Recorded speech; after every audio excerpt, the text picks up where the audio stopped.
안녕하세요. 소중한 나 무한행복 소나무 시간입니다. 여러분들 만나 뵙게 되어서 반갑습니다. 오늘은 또 신기한 편지 이야기 하나 들려드리고 싶은데요. 어느 부산에 살고 있는 여성 불자님께서 실제로 체험하신 이야기라고 합니다. 그래서 여러분들께 한번 제가 잔잔히 한번 읽어드릴 테니까 귀를 한번 열고 잘 경청해 보시기 바랍니다. 부산에 살고 계시는 어느 여성 불자님의 이야기가 되겠습니다. 안녕하세요, 광우 스님. 저는 45살이고 평소 광우 스님의 소나무를 애청하는 구독자입니다. 제가 이렇게 편지를 쓰게 된 것은 수없는 가피를 경험하고 빙의가 되는 체험을 하여 펜을 잡게 되었습니다. 와, 빙의. 우리가 흔히 빙의하면 귀신, 영가가 몸에 쉬는 걸 빙의라고 하잖아요. 도대체 어떤 사연이 있었던 걸까요? 저에게는 어머니보다 더 큰 버팀목이 되어주신 외할머니가 계셨습니다. 외할머니께서는 늘 제 곁에 함께 해주셨는데 결혼 후에 시댁에서 1년 6개월을 사는 동안 할머니를 뵐 수가 없었습니다. 어느 날 할머니께서 아프시다는 소식과 함께 저를 많이 찾는다고 하여 갔더니 어느 한 요양병원이었습니다. 할머니께서 저를 한눈에 알아보셨습니다. 시간이 흘러 저희는 분가를 했고 제가 일하는 곳과 가까운 곳에 할머니를 모신 요양병원이 있었습니다. 남편이 말하기를 살아생전에 자주 찾아뵈어야 후회가 남지 않는다고 해서 일을 마치고 퇴근하면 할머니를 뵙고 집으로 돌아왔습니다. 그때부터 저는 불경과 인연을 맺게 되었습니다. 천수경을 읽어드리는데 신묘장구 다란이가 머릿속에 들어오지 않아 읽고 쓰면서 외웠습니다. 그렇게 할머니께 천수경을 독경해 드렸습니다. 그런데 어느 날 할머니께서 다른 요양병원으로 옮기셔서 자주 찾아뵙지 못하였습니다. 그러다가 출근하는 버스 안에서 할머니의 임종 소식을 듣게 되었습니다. 제가 할머니의 마지막을 지켜드리지 못해 너무 속상했습니다. 장례식장에서도 이상하게 눈물 한 방울 안 나오는 제 자신이 원망스러웠습니다. 저는 할머니 가시는 길이 편안하시라고 화장할 때 두 손 모으고 서서 제가 아는 불경을 모두 마음속으로 외웠습니다. 할머니께서 세상을 떠나시고 할머니를 위해서 사경을 하기 시작했습니다. 요즘 매일 화엄경과 신묘장구 대다란이와 천수경을 사경합니다. 그리고 소나무를 보다가 광우 스님께서 삼귀가 중요하다고 하시어 기도 전에 삼귀를 하고 있습니다. 저는 얼마 전까지 집에 조그만 관세음보살을 모셨는데 천수경 사경을 한 뒤에는 항상 삼배를 올립니다.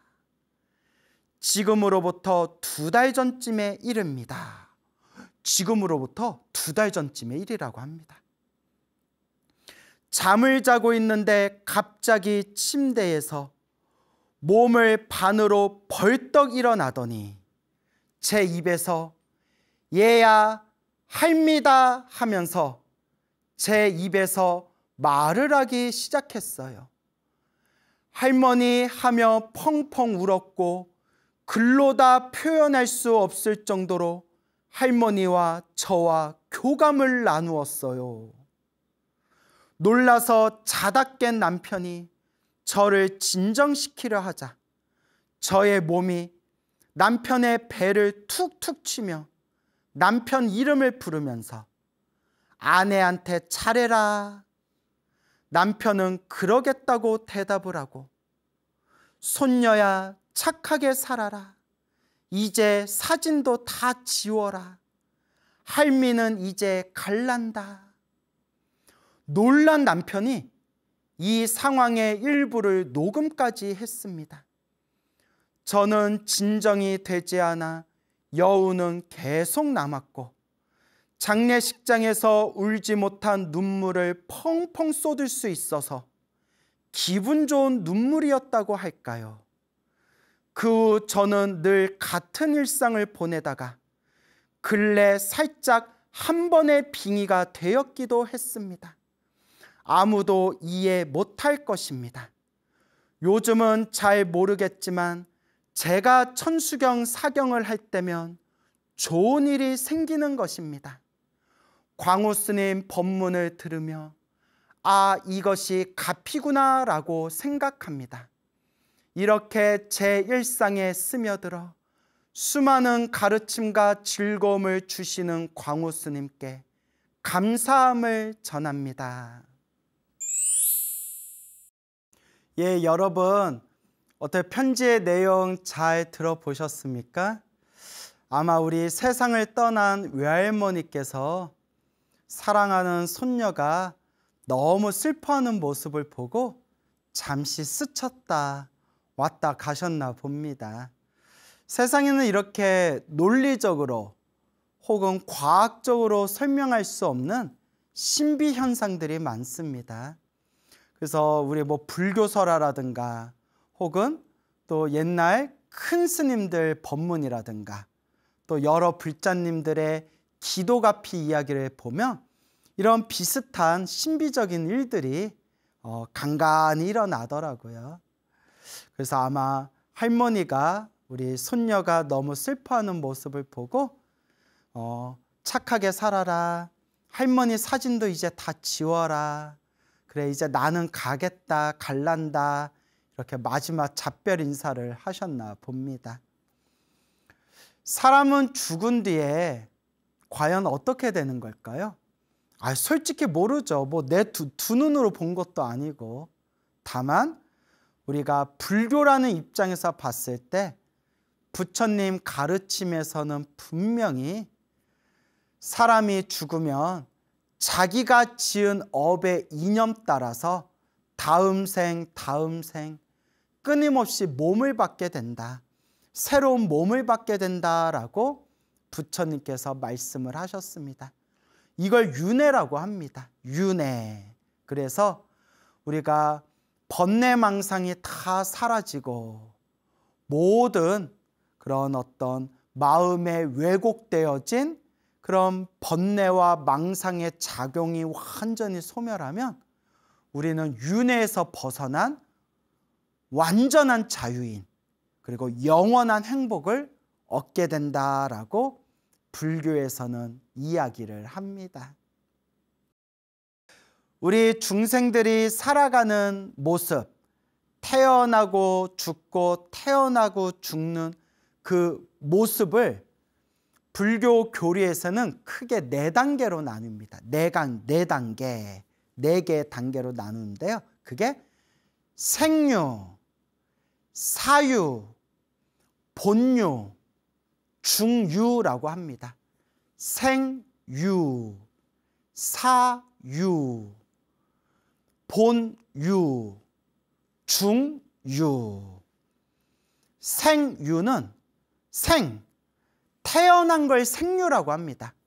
아기가 엄마 뱃속에서 응애 하고 태어난 게 그게 바로 생유입니다. 태어났다, 날생자, 태어났다. 그게 생유입니다. 호흡이 딱 끊기고 심장이 멈추는 거, 소위 우리가 말하는 죽음, 사망을 사유라고 합니다. 사유.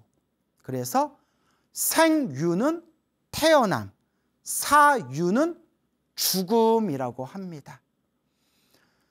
태어나서 죽을 때까지 이 삶을 살아가는 모습을 본유라고 합니다. 본유. 태어나는 게 생유, 죽는 게 사유. 태어나서 죽을 때까지를 본유라고 부릅니다. 그러면 죽어서 죽은 뒤에 다음 생 태어날 때까지 그 중간 단계를 중유라고 합니다. 중간 단계 해서 중유입니다. 꽥 죽어서 뿅 하고 다시 태어날 때까지 그 중간 단계를 우리가 중유라고 부르게 된다. 그 중유의 몸을 또 우리 불교 교리를 보면 중음신이라고 나옵니다. 중음, 중음신.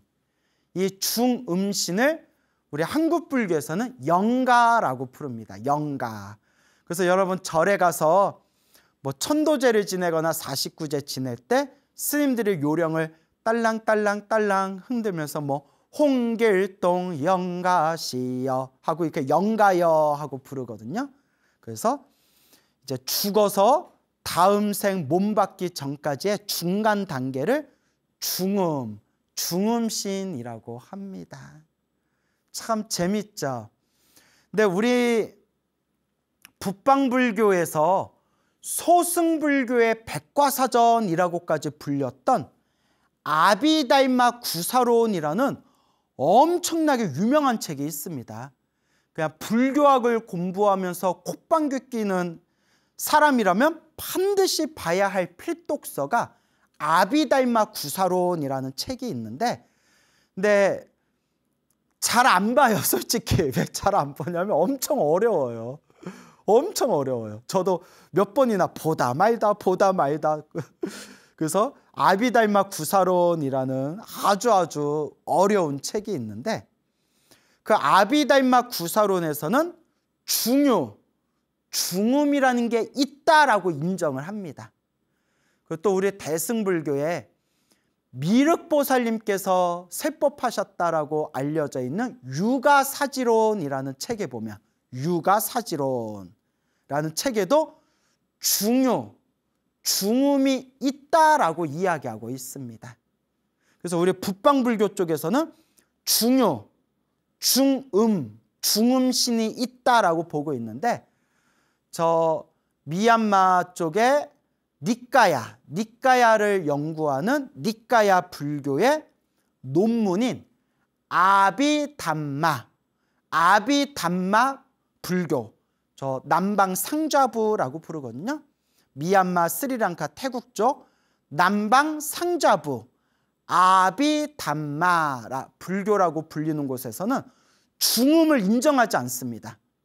그냥 죽으면 다음 생 태어날 때까지 윤회를 할 때 마음의 미세한 흐름이 이렇게 상속되는 것이지, 마음의 미세한 흐름이 이렇게 촛불에서 다음 촛불로 불이 옮겨가듯이 마음의 미세한 흐름이 그대로 다음 생으로 이렇게 펼쳐지는 거지, 중음, 중간 단계, 중음을 인정하지 않습니다.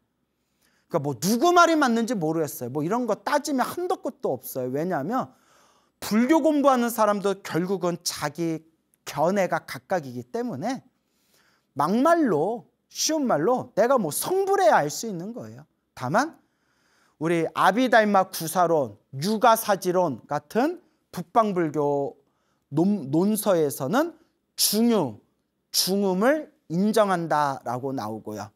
저 남방 상좌부 아비담마 불교에서는 중음을 인정하지 않고 마음의 미세한 의식의 흐름이 이제 다음 생으로 상속되는 것이다. 뭐 이제 이런 내용이 복잡하게 불교학 책에 이렇게 찾아볼 수가 있습니다. 어쨌거나 그냥 우리 한국불교, 전통 한국불교 입장에서 보면 우리는 중음이라는 걸 인정을 하죠. 그리고 그 중음이라는 말을 우리는 영가여, 영가라고 표현을 합니다. 근데 영혼하고는 다른 거예요, 여러분. 영혼하고는 다른 거예요. 이거 얘기하면 또 내용이 복잡해지는데 쉽게 얘기하면 오리지널 불교는요, 영혼이라는 고정된 실체를 인정하지 않아요. 우리 불교는 무와 윤회설, 무와 윤회, 나라는 것이 없이 윤회하는 무와 윤회론이기 때문에 영혼이다라는 고정된 실체를 인정하지를 않습니다. 대신 그 다음 생에서 다음 생으로 윤회를 하는데 중간 단계의 중유를 중음이라고 이름 붙이고 영가라고 이름 붙였을 뿐이지 기본적으로는 무와 윤회예요. 그러면 사람들이 스님, 나가 없는데 어떻게 윤회해요? 이게 진짜 골치 아파요. 막 설명을 해도 못 알아들어요. 그래서 우리 공부하는 스님들끼리 그런 얘기를 해요. 불교는 설명을 해도 못 알아듣는다. 그러니까 이게 무언가 실체가 있어야만 윤회한다라는 그 고정관념을 못 버리니까 불교의 무와 윤회를 인정을 못하는 거예요. 그러니까 내가 알고 있는 걸 싹 비우고 내 머릿속에서 부처님의 가르침을 재구축을 해야 되는데 윤회를 하려면 뭔가 실체가 있어야 된다라는 그것 때문에 무와 윤회라는 걸 인정을 못하는 거예요. 그래서 여러분, 고정된 실체가 있어서 다음 생, 다음 생, 다음 생 그 고정된 실체가 영혼이라고 부르든 아트만이라고 부르든 그 고정된 실체가 몸을 바꿔서 고정된 실체가 몸뚱아리만 바꿔가면서 고정된 실체가 그대로 윤회한다라고 생각하면 이거는 힌두교 사상이에요. 힌두교 사상. 불교는 무와 윤회. 그러면 여러분, 스님, 나라는 게 없는데 뭐가 윤회해요? 라고 하면요. 자, 뭐라고 하느냐? 무아라고 할 때, 근데 여러분, 지금 제가 드리는 얘기는 제가 만든 얘기가 아니에요. 우리 팔만대장경에 있는 그런 우리 역대 큰 스님들, 그 인도 불교의 천재 스님들께서 다 설법하신 내용들, 다 논서에 나오는 내용들이에요. 그래서 무아라고 할 때 무아가 나가 없다는 뜻이 아니라 고정된 실체로서의 나가 없다는 거예요. 그러니까 나가 없다는 허무주의가 아니라 현상은 있는데, 여러분 이게 중요해요. 현상은 있는데, 현상은 있는데 그 현상 속에 고정된 실체는 없다. 그러니까 여러분 이렇게 컵이 있잖아요. 컵이 있어요, 없어요? 컵이 이렇게 컵이 있다고 치고요. 컵이 있잖아요. 컵이 있으니까 물을 마실 거 아니에요. 그러니까 물을 쪼르르르 물 따라서 물을 마시잖아요. 컵이 있어요. 근데 컵이라는 고정된 실체는 있을까요, 없을까요? 컵을 제가 깨서 부셔서 가루가 된 컵을 바다에다 버렸어요. 자, 컵이라는 실체가 어디 있어요? 무슨 말인지 이해 가세요? 컵이라는 현상은 있지만 컵을 쪼개고 보면 컵이라는 고정된 실체는 없어요. 우리가 물을 따라 만들 수 있는 무언가를 만들고 컵이라고 이름 붙였을 뿐이에요. 그리고 컵이라고 이름 붙여진 그것도 부셔지고 사라지면 컵이라는 이름도 사라지는 거예요. 컵이 어디 있어요? 이해가 가세요? 컵도 있고 책상도 있고 집도 있는데 물을 따라 마실 수 있는 걸 만들어서 우리가 컵이라고 이름 붙였을 뿐이고, 앉아서 책 볼 수 있는 뭐 탁자를 만들어 놓고 책상이라고 이름 붙였을 뿐이고, 지붕을 만들고 기둥을 만들고 마룻바닥을 만들어서 집이라고 이름 붙였을 뿐이지, 컵도 사라지고 책상도 사라지고 집도 사라지면 컵이라고 하는 고정된 실체, 책상이라고 하는 고정된 실체, 집이라고 할 만한 고정된 실체가 어디에 있냐는 거예요. 그냥 아무것도 없는 거냐? 아니죠. 또 조건 따라, 인연 따라 또 새로운 컵이 생기고 새로운 책상이 생기고 새로운 집이 만들어지고, 또 사라졌다가 또 새로 만들어지고, 사라졌다가 새로 만들어지고, 이것이 인연 따라 일어나고 인연 따라 사라지고, 인연 따라 일어나고 인연 따라 사라질 뿐, 그 속에 이거다라고 할 수 있는 고정된 실체는 없다는 거예요. 그래서 이걸 현상은 있지만, 현상은 있지만 고정된 실체는 없고, 인연 따라 일어나고 인연 따라 사라진다. 그걸 우리는 한 글자로 공이라고 부른다. 그래서 윤회라는 현상은 있지만, 윤회라는 현상 속에서 윤회하고 있는 고정된 실체는 없다는 거예요. 부처님이 깨달음의 눈으로 아무리 살펴봐도 우리가 집착할 만한 고정된 실체는 없대요. 이게 반야심경에서 말한 관자재 보살이 깊은 반야바람 일다를 행할 때, 깊은 반야바람일, 깊은 반야 지혜를 완성했을 때, 온, 색, 수, 상, 행, 식, 나라는 걸 구성하고 있는 5가지 요소, 색수, 상행, 식이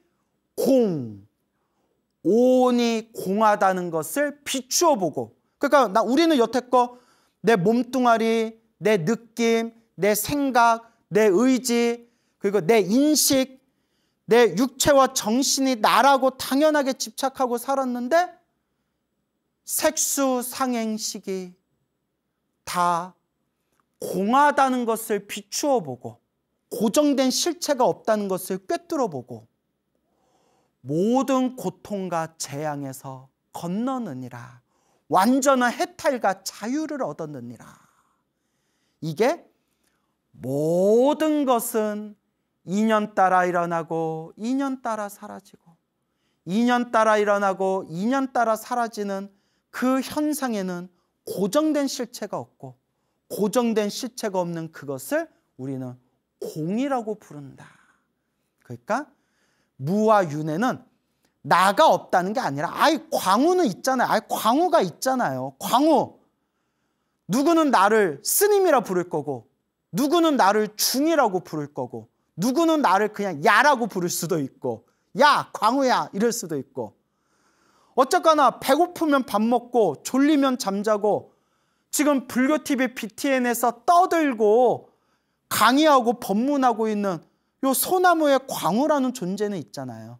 있는데 광우라는 현상은 있지만, 광우를 아무리 쪼개봐도 광우라고 말할 만한 고정된 실체는 없다는 거예요. 광우라는 현상은 있지만 고정된 실체는 없다. 그럼 뭐가 있습니까? 수많은 조건 따라, 인연 따라 만들어지고 인연 따라 흩어진 요걸, 인연 따라 만들어지고 인연 따라 흩어진 요걸 광우라고 이름 붙였을 뿐이다. 그래서 현상은 있지만 고정된 실체는 없다. 윤회는 있지만 그 윤회 속에 고정된, 윤회를 하게끔 만드는 고정된 실체가 있는 것은 아니다 라는 것을 깨달으면 우리가 아라한이 될 수 있대요. 수다원, 사다함, 아나함, 아라한이 될 수 있대요. 그런데 우리는 이 말을 아예 이해를 못하거나, 이해를 해도 머리로만, 지식으로만 이해해가지고 수다원, 사다함, 아나함, 아라한이 못 되는 거예요. 근데 머리로만 이해하는 게 아니라 마음으로 툭 하고 이제 터져서 깨달으면 우리도 아라한이 될 수 있대요. 와, 어느 세월에? 그래서 무와 윤회라는 것은 나가 없는데 어떻게 윤회를 합니까가 아니라 나라는 현상도 있고 내 것이라는 현상도 있고 그 속에 윤회라는 현상도 있지만 나라는 것도 내 것이라는 것도 윤회라는 것도 조건에 의해 인연 따라 일어나고 인연 따라 사라지는 하나의 현상일 뿐, 그 현상에 아무리 찾아봐도 고정된 실체는 없다. 나라고 할 만한 고정된 실체는 없다. 오온 무아, 나를 구성하고 있는 색수상행시 오온이 무아, 고정된 실체가 없다. 이건 제 얘기가 아니에요. 아까 얘기한 아비달마 구사론, 유가사지론, 유식론, 중간학파의 공사상 다 한결같이 무아를 이야기하고 있는 거예요. 아시겠죠, 여러분? 물론 여기서 이제 더 발전하면 여기서부터 이제 어려운 내용인데 너무 무아 하니까 사람들이 허무주의에 빠질까 봐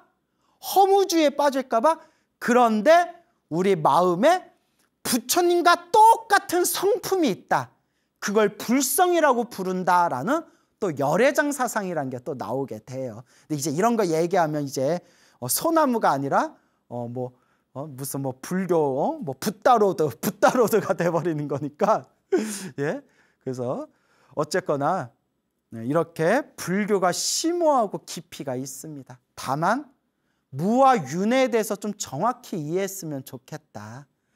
그래서 우리가 윤회를 하고 윤회를 할 때 중유, 중간 단계가 있는데 불교 공부는 그래서 더 깊이 공부해야 돼요. 모든 중생이 다 중간 단계를 걸치는 게 아니래요. 그래서 뭐라고 하느냐? 그러니까 사람을 기준으로 사람이 죽을 때 선업을 많이 짓고 공덕을 많이 지으면 중간 단계 없이 바로 그냥 죽자마자 바로 좋은 곳으로 태어난대요. 중간 단계 없이. 사람이 악업을 많이 짓고 나쁜 업을 많이 지으면 많이 짓고 나쁜 업을 많이 지으면 죽은 뒤에 중간 단계 없이 바로 나쁜 곳으로 떨어진대요. 이걸 불교 교리에서 뭐라고 얘기하느냐? 무거운 대로 더 빨리 떨어진다라는 거예요. 무거운 쪽으로 더 빨리 떨어진다. 선업을 많이 지으면 죽자마자 좋은 곳에 태어나고 악업을 많이 지으면 죽자마자 나쁜 곳에 태어나고 그리고 업보가 애매할 때는 중간 단계를 걸치는데 이게 우리가 흔히 말하는 염라대왕에게 심판받는다라고 이제 불교설에서는 얘기하죠. 요 중간 단계도 이거 우리 팔만대장경에 보면 다 나와요. 중간 단계도 죽자마자 인간 세계를 기준으로 인간 세계 시간을 기준으로 3일 만에 환생하는 경우도 있고 7일 만에 환생하는 경우도 있고 21일 만에 환생하는 경우도 있고 49일 만에 환생하는 경우도 있대요. 근데 대부분 49일 안에는 새로운 몸을 받는데요. 그래서 우리가 77은 49제를 지내주는 거예요. 77은 49제. 그리고 스님 49제에 돌아가신 영가분을 위해서 자손들이 대신 공덕을 지어주는 게 효과가 있는 거예요? 하면 지장경을 자세히 보세요. 근데 여러분 제발 이렇게 어설프게 보지 말고 지장경을 자세히 한번 깊이 보세요. 지장경에 자세히 나와요. 그래서 보통 49일 안에는 몸을 받고 환생을 한다. 그리고 49일 안에 몸을 못 받으면 다음 49일로 넘어간대요. 그런 내용이 나와요. 그러다가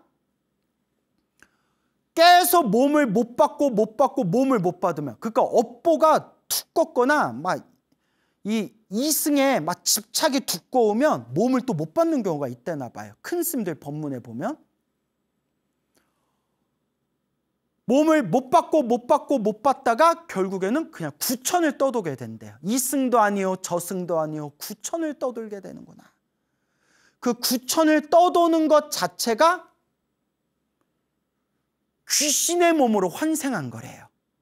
와, 여러분들 처음 하셨죠? 그러니까 우리는 사람이 죽어서 영가, 중음신, 영가의 상태에서 다음 생 몸을 못 받으면 영가가 떠돈다라고 생각했잖아요. 그게 아니라 자기도 모르게 이미 귀신의 몸을 받은 거래요. 이걸 남방불교에서는 아귀의 몸을 받았다, 아귀로 태어났다라고 표현한다. 아귀로 태어났다. 무섭죠? 그래서 아귀, 귀신의 몸을 받은 거래요. 그래서 천도되지 못해서 영가의 몸으로 떠도는구나가 아니라 이미 그 영가가 자기도 모르게 이미 귀신으로 이미 환생을 한 거다. 이렇게 이제 또 설명하는 방법도 있어요. 그래서 우리가 평상시에 염불을 많이 하고 수행을 많이 해야 돼요. 생각해 보세요. 이렇게 절에 열심히 다니고 기도도 열심히 하고 염불도 열심히 했는데 죽어서 귀신 몸 받아가지고 광우 스님 하고 막 얼마나 무서워요. 그래서 오늘 편지의 주인공이 되신 그 편지를 보내주신 불자님도 할머니 살아생전에 할머니 옆에서 천수경도 독경해드렸다 그러고, 할머니 돌아가시고 난 뒤에도 할머니의 평안을 위해서, 돌아가신 할머니를 위해서 항상 이렇게 화엄경도 사경하고 천수경도 사경하고 할머니를 위해서 기도해드립니다. 너무 잘하시는 거예요. 아주 잘하시는 거예요. 그래서 부처님, 제가 이렇게 염불을 하고 독경을 하고 이렇게 기도를 한 공덕을 저와 인연 있는 영가들에게 회양하겠습니다. 제 돌아가신 부모님께 이 공덕을 회양하겠습니다. 돌아가신 할머니께, 할아버지께 이 공덕을 회양하겠습니다. 아니면 저와 인연 있는 모든 영가들에게 이 공덕을 회양하겠습니다 하면 실제로 영가들이 그 공덕을 받는데요. 그래서 어느 평생 기도를 오랫동안 많이 하신 어느 노스님께서는, 큰 스님께서는 신도님들한테 이렇게 얘기하세요. 첫째, 기도를 하면 항상 세 가지를 발언해라. 첫째, 일체 중생을 행복하기를 발언해라. 일체 중생을. 둘째, 나와 가족들이 행복하기를 축원해라. 나와 가족들이 행복하기를 축원해라. 셋째, 나와 인연 있는 영가들을 위해서 축원해라. 이렇게 세 가지를 항상 말씀하세요. 기도를 하고 나면 일체 모든 중생이 성불하여지이다, 행복하여지이다, 중생들을 위해서 축원하고, 두 번째는 저와 저의 가족들이, 우리 가족들이, 저를 포함해서 우리 가족들이 행복하여지이다, 가족들을 위해서 축원하고, 세 번째가 부처님, 이 기도의 공덕으로 저와 인연 있는 모든 영가들이 극락왕생하여지이다, 좋은 곳으로 영가천도하여지이다. 이렇게 세 번째로 영가들을 위해서 축원해라. 이렇게 항상 말씀하시는 큰 스님도 계십니다. 그리고 각자 기도하면서 각자가 축원하고 각자가 발언하는 것들이 있으실 거 아니에요? 그래서 이와 같이 우리가 영적인 세계, 영가들의 세계도 우리가 함부로 무시할 수가 없습니다. 그래서 큰 스님들이 이런 말씀을 하셨죠. 생로병사가 덧없구나. 세월이 쏜살같이 흐르는구나. 엊그저께 파릇파릇했던 내 머리카락이 오늘은 새하얗게 머리가 새고 말았구나. 더덥구나 세월이여, 더덥구나 시간이여 라고 말씀하셨습니다. 와, 벌써 한 해가 지났어요. 마나 무슨 세월이 이렇게 빠르대요? 아니, 엊그저께 여러분 2024년 새로운 새해가 열렸습니다 한 게 엊그제 같은데, 아니 그냥 이렇게 눈 몇 번 깜빡 했는데 2025년이에요. 이걸 전문 용어로 미치고 팔짝 뛴다고 하는 거예요. 벌써? 여러분, 야, 진짜 이렇게 세월이 빨리 가요. 우째요, 우째. 이러다가 딱 정신 차려봤더니 검은색 옷을 입고 검은색 갓을 쓴 사람이 딱 와서, 광우야 어서 가자. 아니 벌써요? 뭐가 벌써냐? 네 나이가 지금 몇 살인데. 아니 벌써요? 나 아직도 청춘 같은데. 네 나이가 벌써 80이다. 네 나이가 벌써 90이다. 어서 가자. 이렇게 쏜살같이 흐르는 게 바로 세월입니다, 여러분.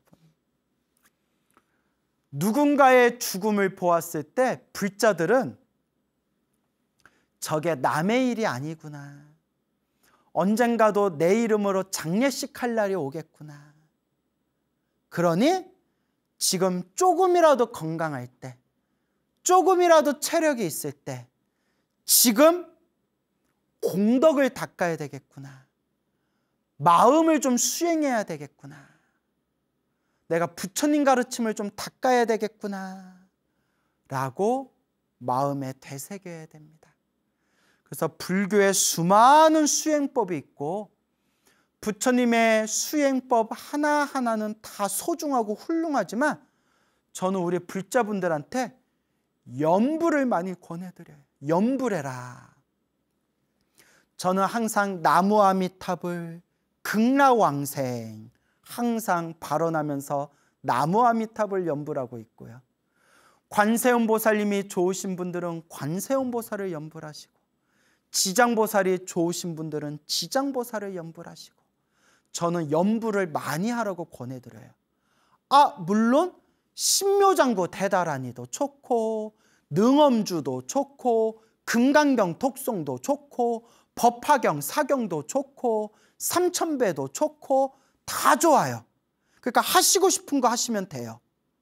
단 염불은 언제 어디서나 짜투리 시간에도 언제든지 할 수 있는 게 염불이라서 제가 염불을 많이 권해드리는 거예요. 걸어 다닐 때도 할 수 있고, 앉아서도 할 수 있고, 서서도 할 수 있고, 심지어 누워서도 잠 안 올 때. 여러분 잠 안 올 때 뭐예요? 제발 잠 안 올 때 이렇게 너튜브 쇼츠 그런 거 보지 마시고 딱 이렇게 염불 소리 하나 틀어놓고 자면서도 딱 염불을 들으면서 부처님, 관세음보살님, 지장보살님 우리 꿈에서 만나요 하면서 다 염불하면서 잠자는 습관을 들이는 거 얼마나 아름다워요. 물론 제가 그렇게 한다는 건 아니고, 근데 저도 잠잘 때 이렇게 염불하면서 자려고 하거든요. 그래서 염불을 많이 권해드립니다. 염불하셔라. 그리고 하시고 싶은 기도법이 있으면 하나를 선택해서 꾸준히 한번 해봐라 라는 걸 말씀드립니다. 예전에 해주신 어느 큰 스님 법문에 참 너무 그 법문 내용이 좋아서 제 가슴을 후려치더라고요. 그 큰 스님이 다 이렇게 백중기도였을 때 신도들 앞에서, 법당에 꽉 차 있는 신도들 앞에서 이렇게 얘기하시더라고요. 여러분, 돌아가신 분을 위해서, 돌아가신 영가분들을 위해서 백중기도를 올리고 천도제를 하고 염불해주고 기도해주는 거는 아주 좋은 일입니다, 여러분. 그런데 여러분, 불자라면 남에게 천도받는 사람이 되지 말고 스스로 천도하는 사람이 됩시다 라고 법문하시는데 너무 법문이 좋더라고요. 불자인 우리도 언젠가 죽을 거 아니에요.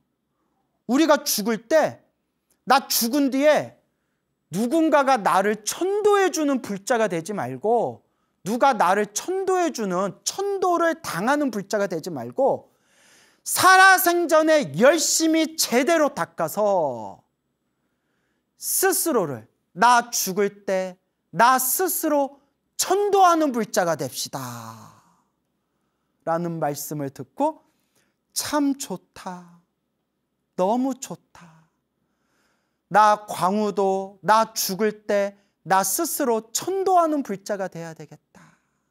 그래서 나 죽을 때 제자들한테, 신도들한테, 저 죽을 때, 광우가 죽을 때, 그대들이여, 나 갈 길은, 다음 생 내가 가야 할 곳은 내가 잘 알고 있으니 굳이 나를 위해서 49제를 지내준다느니 천도제를 지낸다느니 애쓸 필요 없어. 나는 내 갈 곳을 알고 나는 떠나겠어. 굿바이, see you again 막 이러면서 얼마나 멋있어요. 나무아미타불 연부를 하면서 극락세계 뾰로롱 하고 태어나면 얼마나 멋있어요. 그래서 여러분, 스스로 천도하는 불자가 됩시다 라는 생각이 갑자기 들었습니다. 오늘 또 좋은 편지 보내주신 우리 불자님 감사드리고요. 또 우리 불자님의 할머니께서 이제 나 좋은 데 가니까 슬퍼하지 말아라 라는 마음에 잠깐 스쳐 왔다 가셨나 봐요.